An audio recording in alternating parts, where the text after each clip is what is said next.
Ako na yata ang pinakamagandang lalaki sa mundo.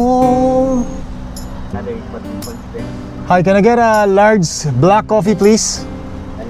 That's everything. Thank you. Ako na yata ang pinakamagandang lalaki sa mundo. Winter, spring, summer, or fall. Tuloy ang buhay sa Canada. Yung oh, lampas ba? Here? Oh, sorry. Lumampas ako ha. Na, ganda kasi. Ganda kasi ng ano, ginanahan ako sa pagkanta eh. Dito na pala. Akala ko dun sa kabila. Ano natin, baka hindi tayo maabot. Baka may pumarada sa kabila. Yung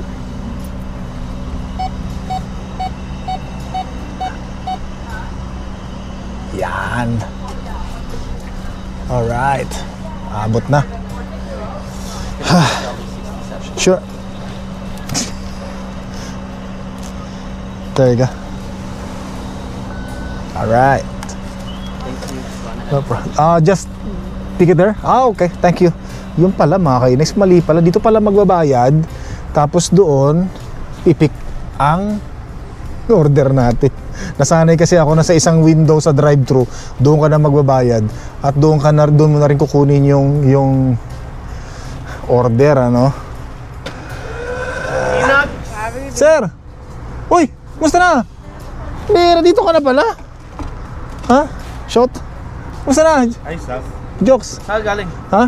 Diyan lang, nagliwali-wali oh. Nagwaldas-waldas lang ng ano. Damihan mo pa yung video mo, sabi ka kasi naiinganyo ako panoorin ng mga video. Ayun, shoutout tayo. Shoutout kay Jokes oh. Shoutout, nandito eh. Dito ka na pala. Sige sir, salamat ha. Salamat, thank you. Minakilala sa atin, tropa natin ano. Gulat ako eh, no? Mga matatagal na natin makakilala eh. Nandito na rin pala sa Edmonton, Alberta, Canada. Saan ba ako dito? Dito tayo dumaan mga kainis ano. So pupunta tayo ngayon kay kay Mahal na Reyna mga kainis at iaabot natin sa kanya yung kanyang pinabiling taro shake at pinabiling mga pandesal na mayroong keso. Nandito. Sangkaterba bago siya magsimula. So magandang araw, magandang gabi kung nasaan man kayo ngayong araw na ito mga kainis. At maraming salamat sa panonood ninyo nung nakaraang huling vlogs natin. Comment, nako naman maraming salamat. Thank you very much. At talaga namang namumulaklak ng comment si Inags. Thank you very much po, no? Real talk lang po tayo. At maraming salamat. Always good vibes. Thank you Banana Q. Yan. Ay, bihira. Sinasabi ko eh, pagka nagbablog tayo eh, no? Pag sinasabi ko kasing gwapo ako, parang lagi ako nagkakamali. Parang ayaw sumang-ayon ng panahon ng mga pagkakataon, mga kainags, ano? Bihira naman. Ay, hindi ko kasi nasuot yung salamin ko, kaya parang hindi ko nakita eh. Naka-green kasi, huminto ako eh, no? Or biglang nakakulay pula siya. Tapos bigla akong huminto kasi hindi ko masyadong makita dahil nakatapat sa akin ang araw. Tapos biglang nag-green. Tapos nakahinto pa rin ako. Kaya parang nabigla ako, no? Yun. Hubarin ko nga muna yung salamin ko kasi gusto ko pag nag-vlog tayo ay nakikita niyo yung aking beautiful eyes mga kainags, ano? Yan, pupunta lang tayo kay Mahal na Reyna at kukuha lang tayo ng isang matamis na halik. Yan. So half time lang, half day lang si Mahal na Reyna ngayong araw na to. Uwi rin siya mamaya ng konti, pero sabi niya bago daw siya umuwi bigyan ko raw siya ng pangmerienda kasi meron lang inasikaso sa trabaho niya sandali, kaya kailangan daw importanteng nandoon siya. So mamaya pagkatapos niyang pumunta roon, pagkatapos niyang magtrabaho roon, diretso na kami sa grocery. Pagkatapos namin mag-grocery, alam niyo na mga kinig, syempre magluluto na naman ng masarap na pagkain si Mahal na Reyna, diba? Andito muna tayo at concentrate muna tayo sa pagdadrive natin at baka by the way, shoutout nga pala kay Gerald. Na-meet natin sa doon sa bread house nung bumili tayo ng tinapay. Nagkasalubong kami, palabas siya, ako naman papasok. namukhaan niya kaagad tayo, subscribers natin. Sabi niya, uy, nakita rin kita, Idol Inags. Pwede bang magpa-picture sa napakagwapo kong iniidolo? Yan, thank you very much. Nadagdagan na naman ang yabang ko sa may mga tuwing makikita tayong mga subscribers na nagsasabing ang gwapo-gwapo ko raw. Uy, pambira. Hindi niya naman sinabing gwapo ako. Sabi niya naman na nakita niya raw na rin daw niya ako sa personal. Thank you very much. Gerald, shoutout sa'yo. Maraming salamat. Yung na-meet natin na subscriber sa Bread House. Yan. O, taga, tawagan ko muna si Mahal Arena. Meron dito yun. Sa relo natin dito na lang tawagan para hindi tayo magtawag-tawag sa cellphone natin, magbunot-bunot ng cellphone natin sa bulsa. At dito very convenient, no? Pagka tumawag din si Mahal Arena, dito ko na rin sinasagot. Tawagan natin ha. Mukhang busy na sila. Dali lang. Mukhang busy na si Mahal Arena, mga kainags ha. Bumili ako ng ng kape sa McDonald's, mga kainags. Kasi marami nagsasabi na ang kape raw sa McDonald's ay napakasarap. So, na-curious naman ako. Kaya pala pagka tinitingnan ko yung kape ng McDonald's sa sa Superstore, yung brewed, no? Napakamahal, no? $32. Isang ano ba yun? Lata? Samantalang yung binibili nating mga kape ay mga nasa mga nasa $15 lang, no? Pinakamahal na yun, $15, ganon. Or $18. Pero yung McDonald's, $32. Sabi ko parang napakamahal. Ano ba meron sa kape ng McDonald's na to? Tsaka yung mga kaibigan din natin, ito raw yung binibili nila kasi daw masarap. Mabango, tsaka lasang-lasa mo raw yung aroma ng tsaka yung lasa ng kape.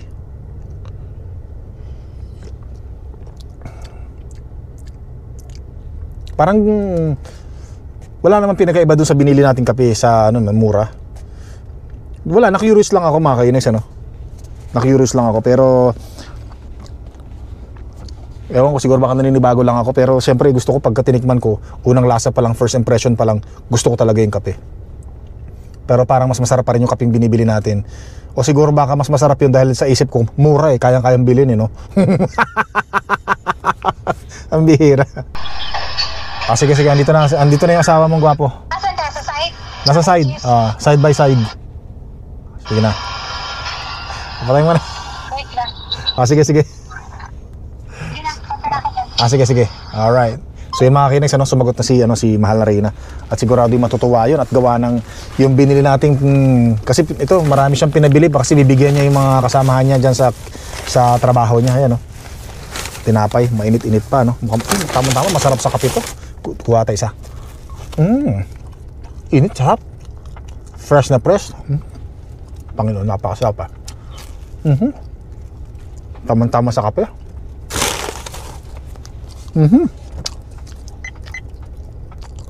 Parking recording started. Ito na pala.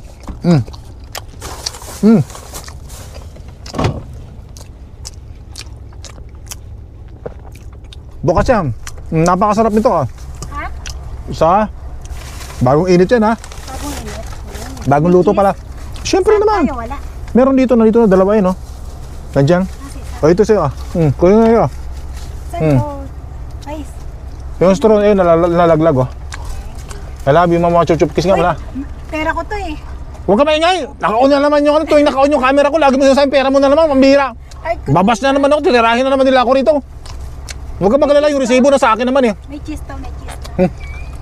Ikaw talaga sa susunod, di na kita bigbilan. Sige na, thank you. Lagi mo ka binibisto. Sige na, bye-bye. Okay na, bye-bye. Bye-bye. Mamaya, babawi ako sa'yo. Si Mahal talaga. Mahal Arena talaga, marunong na rin bumuelo Marunong rin sa mga punchline yan Talagang inataon niya na naka-open yung camera, nagbablog ako sa kanya ako bibirahin. Pambira talaga yung asawa ko na yan. Talagang pinapahiya talaga ako Kaya maraming nagmamahal sa akin What? Hehehehehe. Tabi kayo dyan. Tapos inutusan mga aso natin inutusan nga pala ako ni Mahal Arena na i-vacuum daw natin yung ating mga exhaust, yung labasan ng furnace, yung sa furnace heater natin. Kasi pag magbubukas na tayo ng furnace heater natin next month October na pala. October na pala, hindi ko na malayan, ang bilis ng panahon. So kailangan ko kasing i-vacuum yung mga butas ng bahay natin kasi may mga alikabok yun. Tsaka minsan yung mga balahibo ng aso natin na pupunta doon, syempre baka bumara at hindi makalabas ng maayos yung mainit na hangin sa winter pagdating ng malamig. Teka muna, ano bang unahin ko? Unahin ko muna itong pagkain. Baka maunahan pa tayo ng ating mga aso. Hello? Hello, baby girl? Eto mga kainis, kung napapansin nyo ito mga balahibo to, tsaka mga alikabok, buhangin, nagsama-sama na sila. Nagwalis kasi ako ng sala natin eh. So ito yung mga kalat na nawalis natin, kung napapansin nyo, dami no. So yan din yung mga pumapasok doon sa mga butas ng bahay natin.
Yan, natapos na natin yung ating paglilinis ng mga exhaust natin dito sa sala lang mga kainags. Ano? Tapos ang problema nga pala namin mga kainags, yung paglilinis ng exhaust, dapat daw mag-ingat sa asbestos. Yun ang sabi nila. Kasi yung mga bagong bahay ngayon, hindi na raw asbestos yung ginagamit. So yun, yung asbestos, yun yung problema namin dito sa bahay. Kasi nung siguro mga 2 years ago na, tumawag ako sa Alberta Furnace Heater. Yung cleaning pala, Alberta Furnace Cleaning. Maglilinis ang duct ng furnace natin. Dumating na sila mga kainags, ano? Pero bago nila kasi linisin yung ating furnace heater duct, check muna nila yan. Check-upin muna nila yan kung safe ba, may dapat ba silang ingatan, at meron nga silang nakita, ang sabi nila sa akin, yung furnace heater duct mo ay merong asbestos. So pinaliwanag nila sa akin kung ano yun. Sabi nila, aware ka ba sa asbestos? Kasi yung asbestos na yan, pag yan ay nagalaw mo, at merong, syempre pag nagalaw mo, merong mga lumalabas-labas yun. Halimbawa, yung damit na marupok, di ba, pag napunit yan, para meron ka makikitang konting usok, di ba, parang ganun. Yun yata yung asbestos, na kapag pumasok sa loob ng katawan natin, ay hindi na maaalis yan kahit kailan pa. At yan ay magiging sanhi daw ng cancer, at magiging sanhi daw ng kamatayan mga kainags. So yan ang isa sa mga cost of death dito sa Canada. So baka meron kayong alam mga kainags kung paano ba discarding gawin. So may mga napanood rin kasi ako sa YouTube kung paanong gawin. Meron kang ibo-blower mo raw no? Kaya lang masyadong matrabaho no? Parang ibo-blower mo siya. Basta may napanood ako sa YouTube niyan So syempre iniisip ko pa rin baka magalaw pa rin yung asbestos. So kailangan natin ng talagang specialist para dyan.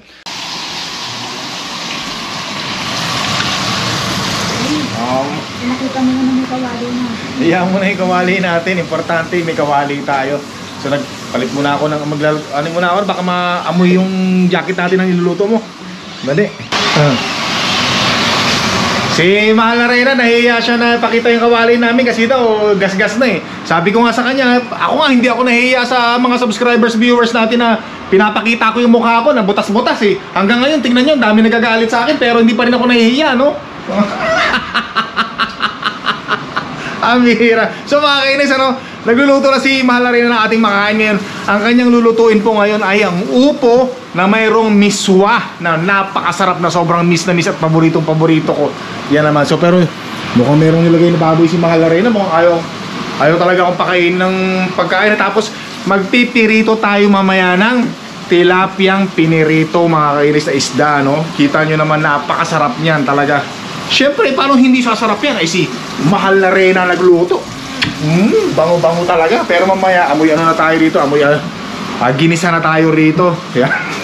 So wag kang mahihiya sa kawali nating gas-gas na Mahal na Reyna. Ako nga ay matagal lang pinapanood at marami na nabubuisit sa akin dahil pinapakita ko ang aking butas-butas na mo. Excuse me po. Bihira. Bumara Bumara. Wow. Miswa. Sarap.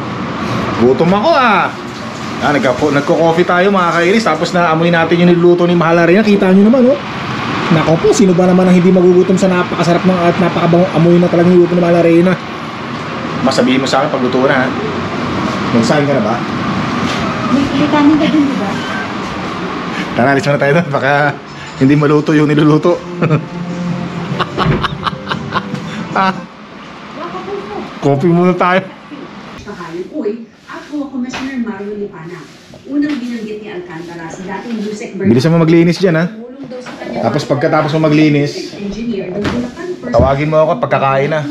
2022 man Uy, mo na isda! ng pondo si Bernardo sa distrito ng Alcantara sa halagang 350 million pesos. 25 years Mamaya ka na bumawi pag pinatay ko na yung camera. Ay. 710 million pesos ang halaga ng proyekto. Kain na ba tayo? ni Bernardo sa distrito. Para lang tayo merong kasambahay, eh, no? 450 Yung magtatawagin na lang tayo pagkatapos pagkatapos magluto ng kasambahay natin, eh. Sarap ng buhay, no? Kaya lang hindi kasi uso dito sa Canada yung may kasambahay, eh. Talagang ikaw yung magtatrabaho sa sarili mo, eh, no? Abay, sandali lang muna. Sarap-sarap ito. Pag pipirituhin mo ako ng pinaritong tilapia, abay, mamaya na, bira. Baka pwedeng tapusin mo na. Bira, eh. Sarap-sarap ng buhay ko rito, eh. Yung sopa ng mga aso mo, oh, pakilinis mo na rin. Nanggigitata na, oh. Di lalaban natin yan kasi may cover yan, eh. Lalaban na lang natin, mga kainags, ano? Bira, ba't ba ako dito nag-vlog? Nakita nyo tuloy. Oh, tara, itong mga mansanas, tapon na natin to. Sipag talaga ni Mahal Arena, no? So ito mga kainis, no? Baka sabihin nyo, hindi rin ako nagtatrabaho, tatapon natin yung basura, no? Tsaka to. Nako. Baka tirahin nyo na naman ako, eh. Ito, magtatapon ako ng basura, ha? O, yan, eh. Inutusan tayo ni Mahal Arena. Kung hindi pa tayo inutusan ni Mahal Arena, hindi pa matatapon tong basura na to. Tsaka to, sama na natin to. Bato na lang natin mamaya sa sa green cart. Mga bulok na mansanas. Dala kasi ni Mahal Arena tong mansanas, mga kainags, ano? Sabi niya, ba't daw hindi ko kinakain yung mansanas? Sabi ko, masarap kasi yung mansanas na pinipitik ko sa kalsada. Iba yung lasa. Pambihira. Saan mo kinuha yung mansanas na yan? Hindi ko sa kasama ko. Ay, hindi mo sa kasama mo. Sana hindi ka na lang nahingi. Ang bihira, oh. Hindi rin nakain, eh. Hindi, mas masarap kasi niya. Sabi ko, mas masarap yung pinipitik ko sa kalsada. Mas malasa.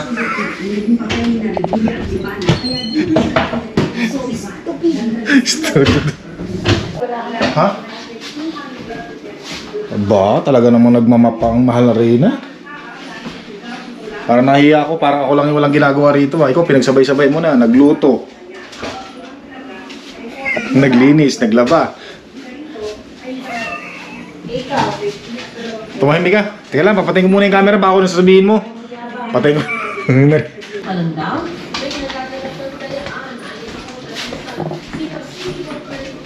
Sipag talaga ni Mahal Arena. Ano? High five. Good job. Sipag talaga. Bira, no? O, tara. So, ito mga kinex, ano, para may tulong naman tayo, eh, tayo na magpirito ng isda. Piniritong tilapia, mga kinex, ano. Malinis na to, wala nang bituka to, eh. Tanggalan lang natin ang hasang. Teka muna, ayusin muna natin to. Para matuwa naman sa akin yung asawa ko. Si Mahal Arena. So, ito na mga kinex, yung ating pagkain ngayon, no? Yun yung miswa natin, eh, no? Yun! Sausawan. Nako po, Panginoon, napakasarap. Kain tayo mga kinex. Maraming salamat. Don't forget to subscribe, click the like button, leave your message. At maraming salamat po. Hanggang sa muli.